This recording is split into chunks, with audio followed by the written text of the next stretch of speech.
Dear learners, तो कैसे हैं आप सभी। उम्मीद करता हूं आप सभी अच्छे होंगे। तो आज हम शुरुआत करेंगे with our topic international trade in economics. International trade के बारे में हम जान चुके हैं, ट्रेड के बारे में हम पढ़ भी चुके हैं, ट्रेड का इंपॉर्टेंस क्या है, ट्रेड के टाइप्स क्या हैं, ये सारी चीजें मैंने बहुत सिंप्लीफाइड तरीके से रिकॉर्ड करके वीडियो अपलोड कर दी है, आप जाकर उसे देख सकते हैं। तो आज हम जानेंगे इंटरनेशनल ट्रेड के बारे में कि इंटरनेशनल ट्रेड क्या होता है, इंटरनेशनल ट्रेड कैसे किया जाता है, इंटरनेशनल ट्रेड करने से हमारे पास क्या क्या पॉसिबिलिटीज आ जाती है, स्ट्रेंथ्स आ जाते हैं, हमारे लिए क्या अपॉर्चुनिटीज आ जाती है, एंड इसके साथ साथ क्या चैलेंजेस आते हैं, ये सारी चीजें हम डिटेल में जानेंगे। एंड इसका हमारी इकोनॉमी पर क्या रोल होता है, इकोनॉमी में कितना इंपॉर्टेंस होता है, ये सारी चीजें आज हम सीखेंगे। तो आइए शुरुआत करते हैं। सबसे पहले आता है हमारे पास इंट्रोडक्शन टू इंटरनेशनल ट्रेड, जिसमें डेफिनेशन है हमारा international trade refers to the exchange of goods and services across national borders. तो यहां पर जो ट्रेड किया जाता है, जो buying and selling of goods and services की जाती है, वो इंटरनेशनल लेवल पर होती है, एक कंट्री से दूसरे कंट्री में होती है। फॉर एन एग्जाम्पल, अगर इंडिया कुछ बेच रहा है चाइना को, तो बेसिकली इंडियन गुड्स कहां जाएंगे, चाइना जाएंगे, जिसे हम क्या कहेंगे, एक्सपोर्ट कहेंगे। एंड अगर वहीं चाइना से इंडिया में कोई गुड्स आ रहा है, जिसे हम इंपोर्ट कहेंगे, वो बेसिकली पार्ट हो जाता है इंटरनेशनल ट्रेड का। इंपॉर्टेंस देखेंगे, it allows countries to obtain goods they do not produce domestically, use their resources efficiently and foster economic growth. तो ये इंटरनेशनल ट्रेड जो होता है, इसका सबसे बड़ा बेनिफिट क्या है? इसका सबसे बड़ा बेनिफिट ये है कि जो हमारे होम कंट्री में रिसोर्सेस नहीं प्रेजेंट हैं, जो गुड्स नहीं बन रहे हैं और वो अदर कंट्रीज में अवेलेबल हैं, तो वो अदर कंट्रीज से हमारी कंट्री में आ जाते हैं एंड वही गुड्स को हम खरीद सकते हैं, अपना कंजम्पशन पूरा कर सकते हैं, उन रिसोर्सेस को यूटिलाइज कर सकते हैं एंड उन रिसोर्सेस के थ्रू भी हम फाइनल और फिनिश गुड्स बनाकर अपनी कंट्री में और बाहर की कंट्रीज में बेच सकते हैं। फिर आता है हमारे पास वाई कंट्रीज ट्रेड। अब कंट्रीज के बीच में ट्रेड क्यों होता है, buying and selling of goods and services क्यों की जाती है? तो डिफरेंसेस इन रिसोर्सेस। अब हर कंट्री के पास हर रिसोर्स हो ये जरूरी बिल्कुल भी नहीं है, लेकिन जिस कंट्री के पास जो रिसोर्स होता है, अगर वो उनके पास बहुत ज्यादा है, जो उनके कंजम्पशन लेवल से भी ज्यादा है, तो वो कंट्रीज उन रिसोर्सेस को बेचना शुरू करती है, दूसरे कंट्रीज को देना शुरू करती है एंड दूसरी कंट्रीज से अपनी कंट्री में जो रिसोर्सेस उनके यहाँ कम है या बिल्कुल भी मौजूद नहीं है, वहां से लेना शुरू करते हैं। Natural resources, labour and capital varies. तो ये कुछ रिसोर्सेस हैं जो दो कंट्रीज अपने बीच में एक्सचेंज करती हैं। Specialisation, countries focus on producing what they are best at. तो हर कंट्री का यही टारगेट होता है कि उनके यहाँ प्रोडक्शन वो वही करें जिनकी कंप्लीट रिसोर्सेज उनके पास हो एंड उसी स्पेशलाइजेशन के थ्रू बाकी का वर्ल्ड, बाकी की कंट्रीज उनसे वो रिसोर्सेज खरीदे ताकि वो अच्छे पैसे कमा सके। Cost efficiency, producing some goods is cheaper in a certain countries. तो कुछ कंट्रीज में रिसोर्सेज के प्राइसेस जो हैं वो हर कंट्री में वेरी करते हैं, इसीलिए कुछ कंट्रीज में कुछ आइटम्स बनाना, गुड्स बनाना वे मोर चीपर पड़ता है rather than making it in a developed और डेवलपिंग नेशंस। एग्जांपल है, India export software services to the USA due to its skilled workforce while it imports oil from the Middle East due to limited domestic reserves. तो India का example दिया गया है जहां पर India export कर रही है यूएसए को। क्या एक्सपोर्ट कर रही है? Software services. क्यों? क्योंकि इंडिया के पास स्किल्ड वर्कफोर्स जो है वो बहुत ज्यादा अवेलेबल है,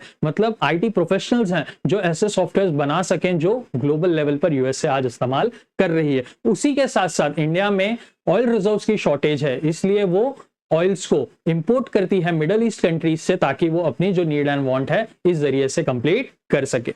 फिर आता है हमारे पास टाइप्स ऑफ इंटरनेशनल ट्रेड, जहां पर बायलैटरल ट्रेड आता है, ट्रेड बिटवीन टू कंट्रीज, जहां पर दो कंट्रीज आपस में ट्रेड करती हैं, आपस में buying and selling of goods and services करती हैं। एग्जांपल है, India and Japan trade steel and electronics. तो इंडिया एंड जापान के बीच में जो ट्रेडिंग होता है, बाइंग एंड सेलिंग होता है, वो बेसिकली स्टील एंड इलेक्ट्रॉनिक्स का होता है। Multilateral trade, trade among multiple countries, जहां पर दो से ज्यादा कंट्रीज इन्वॉल्व हो जाती हैं, वो आपस में ट्रेड करते हैं, तो वो हमारे लिए मल्टीलैटरल ट्रेड में आ जाते हैं। एग्जांपल है, trade under WTO framework, world trade organisation के फ्रेमवर्क के हिसाब से जो कंट्रीज आपस में ट्रेड कर रही है एंड उनके ट्रेडिंग के थ्रू उनके रिसोर्सेज की जो रिक्वायरमेंट है वो भी कंप्लीट हो रही है और वो अच्छे पैसे फॉरेन करेंसीज में भी कमा पा रहे हैं। इन्वॉल्विंग 164 मेंबर कंट्रीज, जहां पर डब्ल्यूटीओ के अंडर 164 कंट्रीज आती हैं एंड वो डब्ल्यूटीओ का framework, rules and regulations follow करके प्रॉपर और लीगल ट्रेड करते हैं। फिर आता है हमारे पास की कंसेप्ट्स इन इंटरनेशनल ट्रेड। सबसे पहले एक्सपोर्ट्स आएगा, goods send to other countries. अगर हम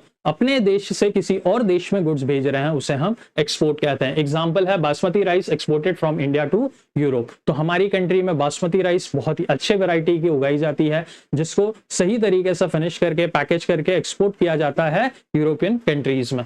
इंपोर्ट्स में हम देखेंगे goods bought from other countries. Imports का मतलब ये होता है अगर हमारी कंट्री में किसी को किसी गुड्स या सर्विसेज के रिक्वायरमेंट है तो वो दूसरे कंट्रीज से खरीदते हैं, अपनी कंट्रीज में उनका कंजम्पशन करते हैं, तो इसे हम क्या कहते हैं, इंपोर्ट। एग्जांपल है हमारे पास crude oil imported by India from Saudi Arabia. तो क्रूड ऑयल को हम इंपोर्ट करते हैं सऊदी अरेबिया से ताकि जो ऑयल की नीड एंड वांट है हमारी कंट्री में वो हम सेटिस्फाई कर सकें। बैलेंस ऑफ ट्रेड होता है value of exports minus value of imports. तो ये एक बहुत ही इंपॉर्टेंट फॉर्मूला है बैलेंस ऑफ ट्रेड को मेजर करने के लिए, जहां पर वैल्यू ऑफ एक्सपोर्ट्स को हम हमेशा माइनस करते हैं वैल्यू ऑफ इंपोर्ट्स से। फिर आता है हमारे पास comparative advantage. A country should produce and export goods it can make more efficiently and import what others produce more efficiently। तो एक कंट्री का यही टारगेट होता है कि उसका प्रोडक्शन जो है वो बेहतर हो, सही हो एंड वो अच्छे गुड्स बना सके। जब वो अच्छे गुड्स बनाएंगे तो उन गुड्स को वो एक्सपोर्ट कर पाएंगे एंड जिन गुड्स की रिक्वायरमेंट उनके कंट्री में खुद होगी, जिन रिसोर्सेज की रिक्वायरमेंट उस कंट्री में खुद होगी, वो दूसरे देश से अपनी कंट्री में इंपोर्ट कर पाएंगे। रियल लाइफ एग्जांपल हम देखेंगे। Bangladesh specialises in garment production due to low labour cost and exports to the US and Europe. तो यहां पर बांग्लादेश का एग्जांपल लिया गया है जहां पर जो गारमेंट इंडस्ट्री है, जो गारमेंट की मैन्युफैक्चरिंग है, वो कई गुना ज्यादा लेवल पर सस्ती होती है, चीपर होती है। क्यों? क्योंकि यही हम डेवलप्ड या डेवलपिंग कंट्रीज में जाएंगे तो वहां पर जो लेबर के वेजेस होते हैं वो ज्यादा होते हैं। तो इस कारण से लेबर के वेजेस यहां बांग्लादेश में कम है एंड कम होने के वजह से ही जो एंड प्रोडक्ट होता है उसकी कॉस्टिंग भी कम पड़ती है एंड यही गारमेंट्स यूएसए खरीदती है एंड यूरोप खरीदकर अपने सिटीजन्स को बेचते हैं। फिर आता है हमारे पास बेनिफिट्स ऑफ इंटरनेशनल ट्रेड। सबसे पहला है इकोनॉमिक ग्रोथ। इकोनॉमिक ग्रोथ होगा, हमारी इकोनॉमी में फॉरेन करेंसीज आएगी, गुड्स के रिक्वायरमेंट जो है वो कंप्लीट होगी, सर्विसेज के रिक्वायरमेंट कंप्लीट होगी अगर हम इंटरनेशनल ट्रेड करते रहेंगे। Access to a larger variety of goods. अब इंटरनेशनल ट्रेड से हमारे लिए बहुत सी मार्केट्स ओपन हो जाती हैं, अलग अलग कंट्रीज की मार्केट ओपन हो जाती है, तो जो वैरायटी ऑफ गुड्स की अवेलेबिलिटी है वो बहुत ज्यादा हो जाती है। यहां पर ये हम पर डिपेंड करता है कि हमें किस वैरायटी के गुड्स किस कंट्री से चॉइस करने हैं एंड अपने कंजम्पशन के लिए मंगाने हैं। Employment generation. अब ट्रेडिंग बढ़ेगी तो नो डाउट लोगों की जरूरत होगी क्योंकि वो ट्रेडिंग बढ़ाएं, उस ट्रेडिंग का मार्केटिंग करें, सेल्स करें, फाइनेंस मेंटेन करें, एचआर टीम्स हो, तो प्रॉपर सिनेरियो में पूरा का पूरा बिजनेस बिल्डअप होगा एंड लोगों को रोजगार मिलेगा। फिर आता है हमारे पास टेक्नोलॉजी ट्रांसफर। अब टेक्नोलॉजीज भी खरीदी और बेची जाती है। जैसे इंडिया का एग्जांपल लिया गया था कि इंडिया में स्किल्ड वर्कफोर्स बहुत ज्यादा है आईटी प्रोफेशनल्स की, तो जो सॉफ्टवेयर्स बन रहे हैं वो यूएस से भी यूज कर रहे हैं, यूरोप में भी लोग यूज कर रहे हैं एंड बाकी कंट्रीज में भी यूज कर रहे हैं। तो यहां पर टेक्नोलॉजी का जो अपडेशन है वो भी खरीदा और बेचा जा रहा है। एग्जाम्पल है हमारे पास China's rapid growth since the 1990s due to export led trade strategies. तो चाइना का मेजर फोकस यही है कि पूरी दुनिया में उन्हें अपने गुड्स बेचने हैं। तो चाइना बहुत ही बड़ा एक्सपोर्टर है अपने टर्म्स पर, अपने गुड्स पर, अपनी सर्विसेज पर एंड इससे वो साबित करता है कि उनकी इकोनॉमी कितनी स्ट्रांग हो चुकी है। फिर आता है हमारे पास चैलेंजेस ऑफ इंटरनेशनल ट्रेड। तो फिर आता है ट्रेड डेफिसिट्स। अब कोई कंट्री है जो सिर्फ इंपोर्ट करते जा रही है और एक्सपोर्ट नहीं कर पा रही है तो ये भी लॉन्ग टर्म के लिए ज्यादा अच्छा नहीं होगा क्योंकि उनकी करेंसी, उनके कंट्री का पैसा दूसरी कंट्रीज में जा रहा है। तो ट्रेड डेफिसिट्स भी हो सकते हैं, कमियां भी आ सकती हैं। सिर्फ इंपोर्ट करते रहना ये भी एडवांटेज नहीं है और सिर्फ एक्सपोर्ट करते रहना, कुछ इंपोर्ट ना करना, ये भी एडवांटेज नहीं देता।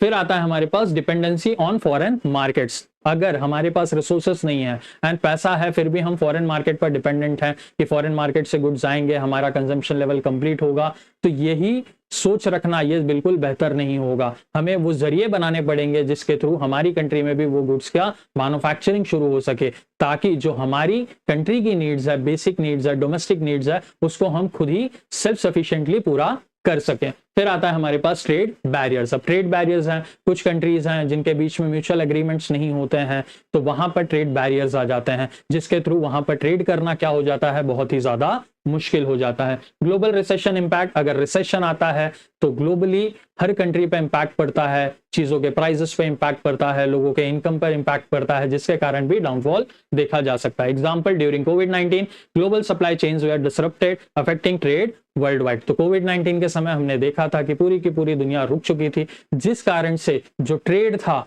उस पर सबसे ज्यादा इंपैक्ट हुआ था। जो चीज जहां थी वो वहीं रुक चुकी थी, टाइम पर कंसाइनमेंट्स नहीं पहुंच पाए, टाइम पर रिसोर्सेस नहीं आ पाए, टाइम पर मैन्युफैक्चरिंग कंप्लीट नहीं हो पाया और भी कई ज्यादा डैमेजेस लोगों को फेस करने पड़े।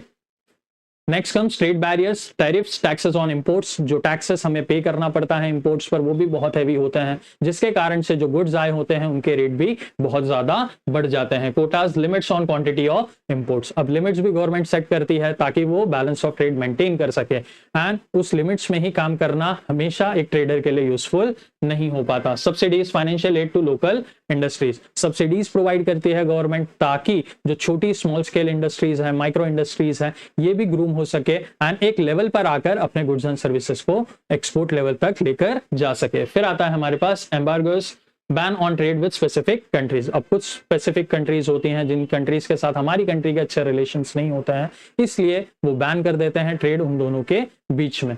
एग्जाम्पल है the USA impose tariffs on Chinese goods during the trade war 2018 to 2020। तो यूएस ने इंपोर्ट पर बहुत ज्यादा टैरिफ्स चार्ज किए थे चाइनीज गुड्स के लिए, किस समय? ट्रेड वॉर के समय, in the year 2018 and 2020।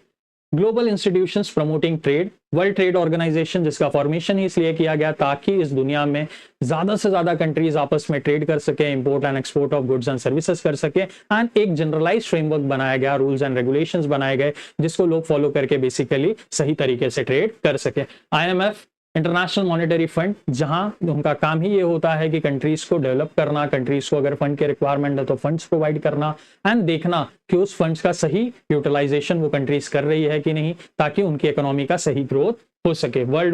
World bank भी इसी तरह का एक इंस्टीट्यूशन है जो कंट्रीज को लोन्स प्रोवाइड करता है ताकि वो डेवलप कर सकें, अपने कंट्री के नीड्स एंड वांट्स को सही तरीके से पूरे कर सकें एंड इसी के साथ साथ अपनी इकोनॉमी को स्टेबलाइज करके ग्रो कर सकें। Example, WTO resolve disputes between countries to ensure smooth trade flows. अगर किन्हीं दो कंट्रीज में कोई वॉर्स हो गए हैं या बेसिकली कोई ट्रेड रिलेटेड इश्यूज हो गए हैं तो WTO का काम होता है कि वो उन चीजों को रिजॉल्व करें एंड वापस उन चीजों को बैक टू द ट्रैक लेकर आए ताकि दोनों कंट्रीज के बीच में जो भी दिक्कतें थी वो रिजॉल्व होकर दोनों कंट्रीज प्रॉपर तरीके से इंटरनेशनल लेवल पर ट्रेड कर सके। India's major trading partners 2024, top export partners हमारे हैं USA, UAE and Netherlands. Top import partners हमारे हैं China, UAE and Saudi Arabia, जिनसे हम गुड्स मंगाते हैं। टॉप एक्सपोर्ट आइटम्स जो हम एक्सपोर्ट करते हैं they are petroleum products, gems and jewelleries, pharmaceuticals. Top import items जो हम दूसरी कंट्रीज से अपनी कंट्री में मंगाते हैं they are crude oil, electronics and gold. I hope आप सभी को ये क्लियर हो गया होगा कि किन कंट्रीज के साथ हमारा एक्सपोर्ट बहुत ज्यादा है, इंपोर्ट बहुत ज्यादा है और क्या गुड्स में हम उनके साथ इंपोर्ट और एक्सपोर्ट करते हैं। फिर आता है हमारे पास case study, India China trade. India imports electronics and machineries, India exports organic chemicals, iron ores. Trade imbalance, India faces a trade deficit with China. तो यहां पर यही बताया जा रहा है कि इंडिया जितना एक्सपोर्ट करता है उससे कई गुना ज्यादा इंडिया इंपोर्ट करता है, जिसके कारण एक ट्रेड डेफिसिट इंडिया को फेस करना पड़ता है चाइना के साथ। फिर आता है हमारे पास the future of international trade, digital trade and e commerce. Digital trade and e commerce ने आज बहुत सारी चीजों को बहुत ज्यादा इजी कर दिया है, विजिबल कर दिया है, हमारे फिंगर टिप्स पर कर दिया है कि हम ट्रेडिंग को बहुत ही आसान तरीके से कर पा रहे हैं। फ्री ट्रेड एग्रीमेंट्स होते हैं बिटवीन इंस्टीट्यूशंस, बिटवीन कंट्रीज, जिसके बीच में कोई भी बहुत ज्यादा टैरिफ या बहुत ज्यादा टैक्सेस पे नहीं करने पड़ते। Green trade, sustainable practices. Sustainable practices बहुत ज्यादा जरूरी हो गई हैं, हमारे पूरे वर्ल्ड की आज नीड है कि वो सस्टेनेबिलिटी पर फोकस करें ताकि वो गुड्स, रिसोर्सेज, ये सारी चीजों को सेव कर पाए फ्यूचर जनरेशंस के लिए। Regional trade blocks like RCEP, EU and ASEAN। तो ये कुछ ट्रेड ब्लॉक्स हैं जो बेसिकली आपस में ट्रेडिंग करते हैं एंड उस ट्रेड्स पर भी वो ध्यान देते हैं कि उनके बीच में हर चीज एक हेल्दी लेवल पर मेंटेन होकर चलती रहे। Conclusion, international trade is a powerful engine for economic growth and cooperation. तो एक कंट्री को डेवलप करने के लिए, बेहतर बनाने के लिए इंटरनेशनल ट्रेड बहुत ही ज्यादा इंपॉर्टेंट है, क्योंकि जो रिसोर्सेज हमारी कंट्री के पास मौजूद नहीं है वो रिसोर्सेज हम दूसरी कंट्री से मंगा सकते हैं और उसी के साथ साथ जो रिसोर्सेज हमारे यहाँ बहुत ही ज्यादा प्लेंटी में अवेलेबल है उन रिसोर्सेज को हम दूसरी कंट्रीज में एक्सपोर्ट भी कर सकते हैं। Balancing trade benefits with domestic interest is की टू सस्टेनेबल डेवलपमेंट। तो इस चीज को बैलेंस करना, प्रॉपर तरीके से मेंटेन करना, ये बहुत ही ज्यादा एसेंशियल है अपने कंट्री को ग्रो करने के लिए, अपनी कंट्री को स्टेबलाइज करने के लिए एंड अपनी कंट्री के नीड्स एंड वांट्स को सही तरीके से कंप्लीट करने के लिए। तो आई होप आप सभी को ये इंटरनेशनल ट्रेड का टॉपिक बहुत ही आसानी से समझ में आया होगा। फिर भी आपके कोई कंसर्न डाउट्स या क्वेरीज हैं तो आप कमेंट सेक्शन में मेंशन कर सकते हैं, हम जल्द से जल्द आप तक रीच करेंगे और आपके कंसर्न डाउट्स एंड क्वेरीज को सॉल्व करेंगे। टिल देन अपना ख्याल रखें, अपनी फैमिली का भी ख्याल रखें। Thank you.